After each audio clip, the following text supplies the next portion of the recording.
agenda here. Kathy, if you could call the roll. Sure. Legislator Andres? Here. Legislator Collins? Here. Legislator Bratt? Here. Legislator Gooch? Legislator Myers? Here. Legislator Grozio?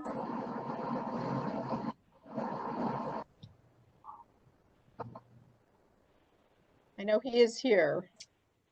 Legislator Robbins?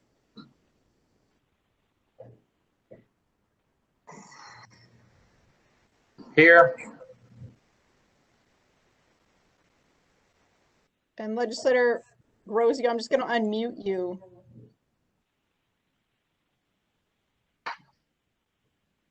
You got it, Kathy. I'm here. There you go. Okay. Grozio sounds better on mute, though. We're working on bringing. Hey, don't you eat more grapes to eat? Oops, sorry. Okay, so we've got call the roll. We have no introductions to make. The approval of the June 10th, 2020 Economic Development Meeting minutes. I would like a motion by Legislator Robbins, a second by Legislator Grozio. Under question? For the minutes. Your question? All in favor? Aye. Guy. Aye. It carries. Aye. For the action items, we'll do a roll call vote. If that's okay with everyone. There's two items there that need that roll call. Resolution ED 007-20, confirming the Americans with Disabilities Coordinator for Niagara County, approving the notice under the Americans with Disabilities Act, and approving grievance procedure for under Americans with Disabilities Act. Ms. Kleizek, are you with us? Go over something. I am. Thank you. Thank you. Thank you, Chairman. So because the county is a recipient of HUD funds, federal regulations require us to have an ADA coordinator and have that on file. So this resolution is adopting our ADA coordinator and establishing a grievance procedure. Just so the committee is aware, in order to identify who that coordinator should be, I had our consultant call around to other counties, and they've done this in the past, and they recommended it be the department head for public works, simply because it makes the most logical sense. Because if there's ever an issue with some sort of, like, for example, entry into a building or something, that would be the person to address that. So that's why we chose to have that department head be the coordinator.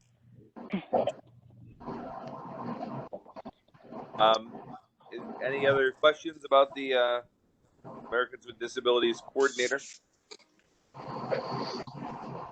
But, okay, call vote, Ms. Steiner. Sure.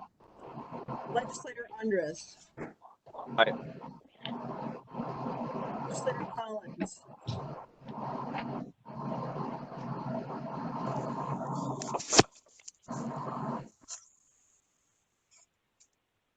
Legislator Collins, can you say that again? I'm sorry.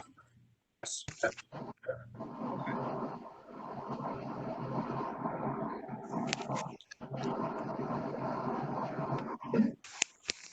I think we need to have somebody mute their line. We're getting an awful lot of noise over the line.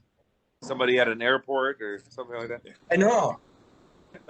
Hear me, Kathy? I did hear you. Thank you. Legislator Bratt. Okay, thanks.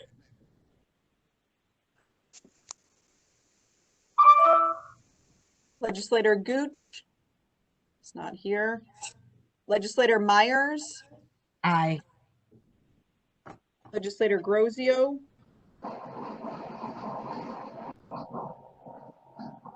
It must be the pool filter. Legislator Grozio. That is an affirmative. Very good. He's good. And Legislator Robbins. Yes. Motion carried. At this point, we have Resolution 5.0, ED 008-20, adoption of a fair housing plan for the county of Niagara. Again, Mrs. Kleizek, would you please describe that? Thank you. Yeah, thank you, Chairman. Again, because the county is a recipient of HUD dollars, we need to have a fair housing plan in place. We already have a lot of the things that's outlined in this plan in place. We have a resolution designating NICAP as our fair housing officer, and they do the required work that's outlined in this plan, whereas they provide information, they have a grievance procedure in place, there's a designation of the Fair Housing Month. So basically all these things are done. We've just never memorialized it into an actual plan and adopted it. So that's what we're doing for purposes of having this on file to satisfy the federal requirements for the HUD funding. Thank you. Could I get a motion to bring that to a vote, Legislator Myers? Motion to bring that to the table for a vote. Thank you. And a second by Legislator Bratt. Okay. Under question. All in favor? We'll do roll call again. Start with Legislator Andres, aye. Legislator Collins, Yes. Legislator Bratt, Legislator Gooch, Legislator Myers, Yes. Legislator Grosio, Yes. Legislator Robbins. Yes. Motion is carried. Now we go on to old business, the census update. Mr. Cassell, anything new on the census? Yeah, I'll be brief. Looking at the latest response rate numbers from all over the country and throughout the state, Niagara County's response rate right now is number 2 in the entire state. I think we've been in that position for the last month at 67.2%. Nassau is leading the state with a 68.1%. So we're 0.9 of a point behind Nassau. So we still have a shot to be number 1. And we're going to work hard to get there. And when you look at our rate of 67.2% and compare it to the state's rate is 57.5%. So we're beating that pretty well. And the U.S. rate is 61.9. So we're ahead of both the state and the national rate. We're going to be working with, we've had some discussions with LCTV to run some 2020 census public service announcements. So we'll be seeing those soon. Outreach continues and non-response follow-up continues by the Census Bureau right through October. So we've got a lot of time to better that response rate. Thank you, Mike. And how they came up with those percentages. Don't know who's actually here. They're counting people and they somehow know how many people they missed. But very good. Okay. And next item, and there's no vote needed on that, commercial tax delinquent property update. Mr. Updegrove. Okay, so I'll cover the next two pretty quickly. Commercial tax delinquent property update, the DEC agreement we've been talking about for the last couple of months. It appears as though we finally have it finalized. And thanks to the efforts of Mr. Ottaviano, hopefully by our next meeting, we should have a potential project to discuss. It's a little premature right now. And with respect to the land bank, 2 things. The in-rem list for the county, although in its infancy has come out. We're taking a look at that, but more importantly, the land bank itself agreed on a policy change moving forward. Well, I'm sorry, it's not really a policy change. We've agreed to have the cities sign and execute an agreement memorializing the policy of the land bank that when a property comes into the land bank, that any back taxes are waived by the municipality because there has been some confusion or misunderstanding regarding that. So the agreement is being circulated as we speak. And finally, we are also going to take a more comprehensive evaluation of the properties that are being submitted by the municipalities. And this is something that the legislators should know as you speak with the mayors or supervisors of your your municipalities. Some of the properties that were offered to the land bank were really not suitable for rehabilitation and reuse with the grant monies, or to sell to the public for them to reuse and rehabilitate. So we are going to be providing a little bit more scrutiny relative to that. So I wanted to make you aware of it. If anyone wants to talk about it offline, I'll be around all day tomorrow if you want to give me a call if you have any specific questions. Thank you, Mr. Chairman. Thank you.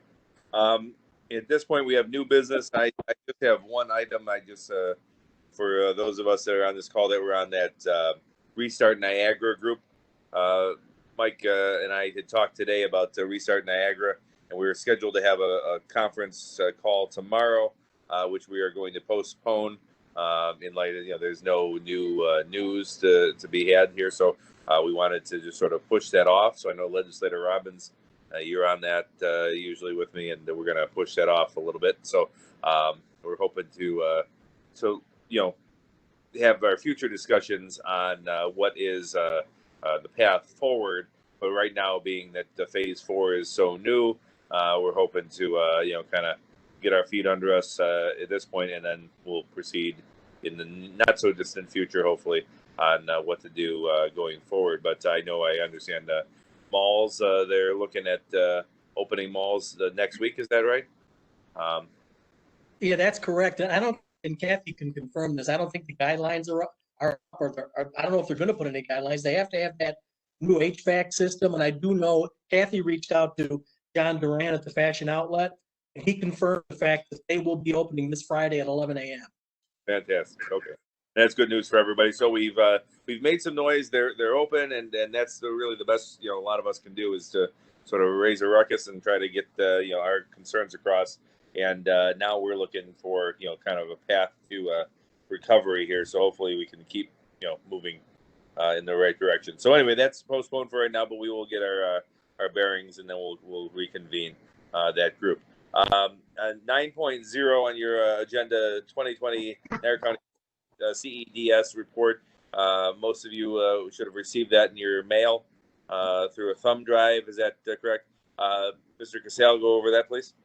Yes, and I want to thank Kathy Sinor for she was the leader of our SEDS team. So Kathy, I want to thank you publicly at this meeting for all the hard work you put in.